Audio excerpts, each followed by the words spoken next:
Hi, welcome to Chakras Monday. My name is Kelly Lorraine, and this is my co host, Miro. We're here to talk about all things chakras. We're going to navigate the energies of the week with you, look into the cards, and see where it takes us. My name is Kelly Lorraine, and I am a teacher with over 18 years of experience and a professional tarot card reader. Miro, tell us a little bit about yourself. Hello, Kelly, and hello to everybody. My name is Miro, and I'm a professional astrologer and tarot reader for more than 17 years. I am a Reiki master as well since 2 years ago, and we are going to discuss now about everything connected with chakras, with our energetic systems in our body. Perfect. Miro, what's your sun, moon, and rising sign? Well, my sun, rising, and moon are actually Aquarius, Leo, and Scorpio, moon in Scorpio. Oh, I love it.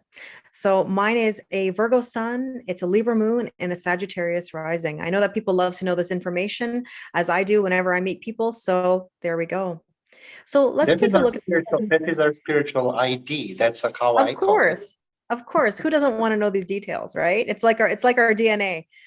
So I mean, let's take a look at these seven chakras, and we're going to navigate through the week, see what's going on, where we're at, and some advice. So our first chakra is what, Miro? Our first chakra is the root chakra, and we call it Mars because in horoscope we can see Mars, and that's our root chakra. So let's see what's the energy for the root chakra. Okay. So our foundation, what's going on this week? The Chariot, all systems go. There's the can. Oh, well, I mean, not going to complain about those two cards. I mean, this is all systems go, victory, also Cancerian energy. We are in Cancer season, and you got the Lovers. Exactly. The lovers, which is something being divinely guided. And I think that our basically our foundation, because Mars is our foundation, is being released from everything that it's maybe, a fear or something like that. So basically, this is the energy of love heals everything. It does, certainly does. I like it. Okay, so our next chakra is Venus. This is our sacral chakra. Yes, our sacral chakra is connected with Mars. Obviously, it's like a bridge between worlds, how I call it. But Mhm. also that chakra needs to always to be open. It needs to be, in balance if we want to have self-confidence, self-love, to, have money, love, and everything else related with. So let's see our Venus. Okay. Venus is also our self-worth and our value, right? So how we see ourselves. I love this. Six of Pentacles. Everybody who knows this is my favorite card. Oh boy, Miro, you have the trust the process card. My other favorite card, as I jokingly roll my eyes, but Six of Pentacles is equal giving and receiving, and a balance, right? And a balance of the masculine and feminine energies. I mean, Mars and Venus essentially are masculine and feminine energies. We know it's not about gender; it's about energy. But when I look at your Knight of Pentacles, and I know that that's the slowest moving knight in the deck, it's quite the journey, but it's the journey to balance. And that's what I see with these two cards. Well, for a reason, this card that I hold calls like trust the process. So if we are in balance and we need to like have that necessary balance in order to, like be happy and expand this foundation, first of all, we need to understand that we can't, like rush to jump to conclusion. We can't run away. Sometimes we need to just take a step back, because sometimes doing nothing is actually the best thing and best scenario possible. It's taking our time, no rushing. Okay. So the next one is our solar plexus, and our solar plexus is personal power. Yes, personal power and our ambition general. So Mhm. let's see what is our sun or solar plexus. Okay. Oh, I had two cards that came out, and I love it already because these cards are fantastic, Miro. The Fool and the Four of Wands. Oh, the Knight of Swords. I mean, the Fool is about trusting and taking a leap of faith. It's like finding that personal power to push forward. But not only that, the Four of Wands is about, 1111. It's new beginnings, spiritual gateway, finding that stability and even that celebration. And when I think of the sun, right, solar plexus, I think of yes, I think of celebration. And that Knight of Wands is moving forward with some swift ideas. Yeah, Knight of Swords, and we got the, the cards, how they go, like from Mars, Venus, and Sun. So Mars is amazing. Venus is taking her own time, which is okay. But the solar plexus, is the opposition of the sun. We can't rush. That's the main thing. You don't need to rush to your goal. Your goal is coming towards you. So if we got the Four of Wands, if we got the Full card, and we got the Knight of Swords, we definitely don't need to, have the present before the Christmas, how they say it. So we don't need Yes. to open it. We can wait. We don't need to rush. It's ours, and it's sent it to us. Well, it's interesting because it really is showing both sides, because that Six of Pentacles that I just had is again that equal giving and receiving and that balance. And you having both knights, right? Knight of Pentacles, Knight of Swords, that's just showing both sides of the equation, basically. So, yes, you're going to have moments where you're going to feel slow. And you're also going to have moments where you feel like you want to move ahead. But know that you are divinely guided, because that Four of Wands is, a spiritual gateway. Okay. It's about having inner union with yourself. And so that's super important to have that balance, because in order to have balance or union with another person, you need to first experience that on your own. So this is just signaling a brand new beginning, and just trust the process. What else can we say? Well, we Now, can say something about heart chakra. That absolutely. might get interesting. Okay, I'm so really heart curious to chakra see. is moon. Heart Yeah. chakra is moon, and it's actually connected with our capacity of how we love, not just love, but generally life in general, obviously. So let's Right. see our moon. What's happening with the heart chakra? Okay. Oh my goodness. We are so on par with each other as per usual. Knight of Pentacles, Ten of Pentacles, a lot of tangible energy, a lot of pentacle energy. I mean, this is great, because pentacles are about manifestation of something tangible, like something that we can touch, we can see, we can experience. So Knight of Pentacles, it's been a journey. It's been about trusting the process in the heart and knowing. See, this is the thing about the Knight of Pentacles, and I say this so often. What people don't understand is that, yes, it's the slowest moving knight in the deck, and that's that Taurus energy. However, there is that little bit of Aries energy that kicks in at the very end. That's the combo of the Knight of Pentacles. It's Taurus and Aries.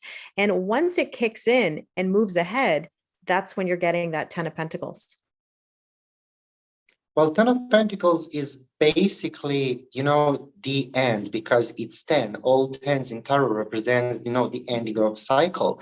So maybe sometimes, because I've got, of course, the same card in my second chakra, which means that maybe that's the reason why you're holding back a little bit, because you're worrying. What's that Knight of Pentacles when he gives me one coin, where to put it? Because I already have 10 of Pentacles. Of course, this is amazing, like period, amazing week to do things, to manifest, to write down the things to do practical things.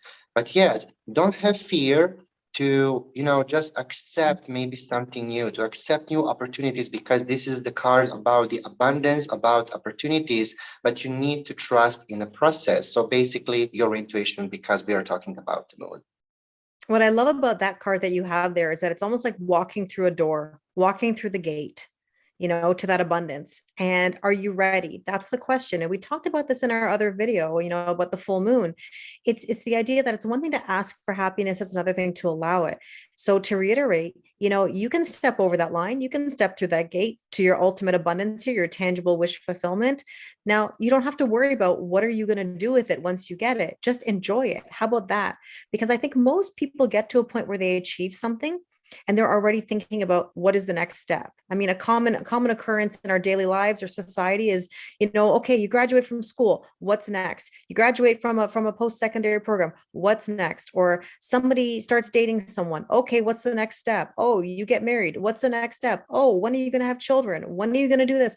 You don't have to worry about all that. There's no timeline. Just enjoy when you reach that abundance. If that 10 of Pentacles or 10 of coins is there, enjoy the moment. You've earned it. Let's see what's going on in the throat chakra. What are we communicating this week? Throat chakra, or AKA Mercury. Let's see what Yes. Mercury, okay. Card fall. Oh, interesting. Interesting. See, we just talked about this. This is why I'm not surprised. Oh, Mira's dropping cards over there. That means it dramatically fell out, didn't it? Now I'm Well, really curious. dramatically, It was an definitely. announcement. I mean, judgment. Do, do, do, do. It's an Yeah. announcement of something coming in. So here's the thing. Um, there's a little bit of conflict here. And, talking about that, asking for happiness and allowing it, the Five of Swords has a few meanings to me. And naturally, it can be about self sabotage, where, you're conflicted about, can I have this? Can I really have this? Are you sure? But it also does have the meaning of, you've been through battle, because technically the next card would be the Six of Swords, which is moving on to calmer waters and peace and leaving the conflict or the battle behind, because you can see in this card that the soldier is like picking up the swords and the people that were in that fight are walking away. So, it's time to let down the sword, let go of the old battles, the old story, the old narrative, and allow that peace to come in, allow that happiness. And, that announcement over there, it's not just an announcement, it's looking back at the past with forgiveness and compassion. And there might be some need for somebody this week, especially after the full moon that we just had, to let go and forgive old traumas, old hurts, and pain. We know that the Judgment Day is the card that it's a wake-up call.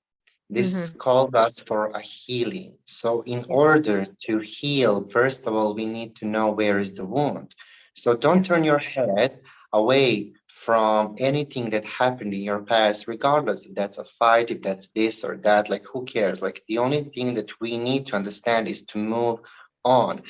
And if you feel like you are stuck like in status quo moment in your life, that's the moment of that like Five of Swords that Kelly holds, because the Five of Swords, like, I need to pick it up, I need to pick it up, and you're getting into that time loop, when you think that you are, like, of course, in mental processes, like, to repeat the patterns of, oh my god, is going to happen, what if this happened, or what if that happened.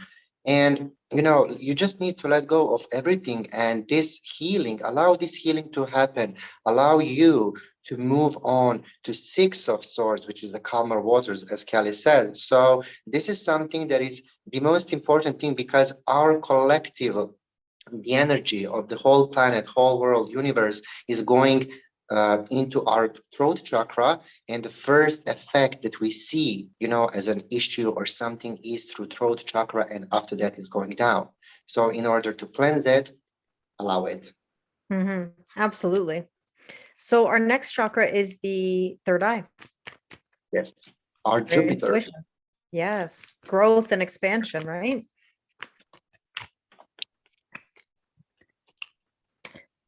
So interesting. There's some exhaustion here. The Ten of Wands. Oh, and you have the Five of Wands. So there's that tug of war. Also, it means a bit of conflict, and it's about letting go. I always say that you can't have a tug of war if you let go. Somebody's got to let go, and that's the important thing here, because the Ten of Wands says that somebody is mentally, physically, spiritually, and emotionally exhausted. And it's quite possible that someone has been receiving, a lot of signs, a lot of synchronicities, has felt overwhelmed. And this week, if you're feeling overwhelmed, as it's simple, let go. I know that's hard for people because they don't know how to let go, and we talked about that in our previous video. Check that one out if you want to have a listen to how to let go. But there's a need here to just move on to the next cycle and let go of that old conflict. Exactly. Whatever conflict that you have right now inside you, inside your body, emotionally, mentally, whatever that is, like, don't feel like anxiety. Of course, like, this is the period where our eyes, imagine that our eyes are having some kind of blindfolds. So you can't see where you're going, but yet you need to go somewhere. So this Mhm. is that moment of me being so frustrated. And I think that everybody's annoying me. And I think everybody this, everybody that, don't be in that kind of moment, because maybe you are lowering down. Why is Kelly holding the 10 of wands? I'm holding the 5, which is a half. So maybe you're too hard on yourself in a way. I'm on 5, but yet you are finishing the cycle, which is a 10 of wands. So try to think differently, because everything is about the perspective. How do we see things? Actually, that angle. So if you don't like it, change the angle how you watch. For example, you're watching TV and you're sitting somewhere on the inside and you need to, to like peek to see like on TV what's happening. Change the position, like sit in front of the TV and watch whatever you want. That's it. Like, don't be in fight with yourself. Mhm. Let go. So let's take a look at our crown chakra. So Mira, what's essentially our crown chakra for those who don't know? Well, crown chakra is connected with Saturn, and of course, that's our gateway to spiritual and cosmical energy that we receive. So basically, downloads from universe, from star seeds, whatever that is. I mean, we will talk about certain subjects. Yes. That's our Saturn, our crown chakra. Same as the first chakra is the gateway for earthly energy. This is Yes. heavenly energy. Yeah. So let's Which is the see. ethereal. Let's see what is the energy. Oh, and I love it. Did somebody order a king size combo? Because we have the King of Wands, and the King of Wands is so confident. Oh, and interesting. Justice. You know, hmm, it's that fire and air ignites fire. I kind of, my first thought when I felt this, I mean, it's not necessarily, I mean, the King of Wands has the element of fire, Aries, Leo, Sagittarius. What I was actually thinking about was that Aries and Libra axis, because justice is Libra. So it's almost like sort of that axis, or when I look at the sword of truth over there in your justice card, it's having the balance between both sides, or both sides of the axis. So the King of Wands is very nurturing. It's forward motion. There's passion. There's drive, confidence. I mean, this is someone who stands up and exudes energy that is very powerful. A lion doesn't have to say it's a lion. You just know that there's a level of confidence here. And so when I look at that justice card, that is balance. That's equal giving and receiving. That is karma. That is really, really beautiful. Well, there's a saying like that I really, really, really like in astrology. So basically, people know about the planets. Now they know about the Saturn, about the Jupiter, about this, about that. When Jupiter gives a balance or blessings in life, he can give Mhm. you anything. If you want a phone, he will give you a phone. If you want a car, he will give you a car. He will give everything. But when Saturn, as our karmical teacher, gives us the gift, that's a gift for a lifetime. So I think that right now, probably a lot of people don't understand the value of balance in these times that we are in right now. So whatever that balance that we are receiving as a gift from Saturn is going to turn into later on, like during the week, during the month, during the year, who knows? Like that's the beauty of you not knowing. If you see she is holding the blindfold, and you don't need to worry about that, because we were talking about certain things like in previous chakras. So you need to trust. This is like trust in a divine time, trust in a divine energy, trust that you are a divine being that is, Mhm. like came here to earth to be happy, to be loved, to be this, to be that. And when we change, and when we imbalance, and when we change our perspective, how we see things in life, even though we can't see it, but we can feel it, Mhm. then you're changing your reality. Absolutely. And I think that to tie things up here, confidence is key this week. Trust in yourself. You know what you know, and that's all you need to know. Allow those messages to come in, go with the flow, trust the process, and see what happens. Wow, Miro, that was fantastic. Thank you so much for your time. And I look forward to next Monday to talk about the chakras again. Thank you so much. Thank you, Kelly.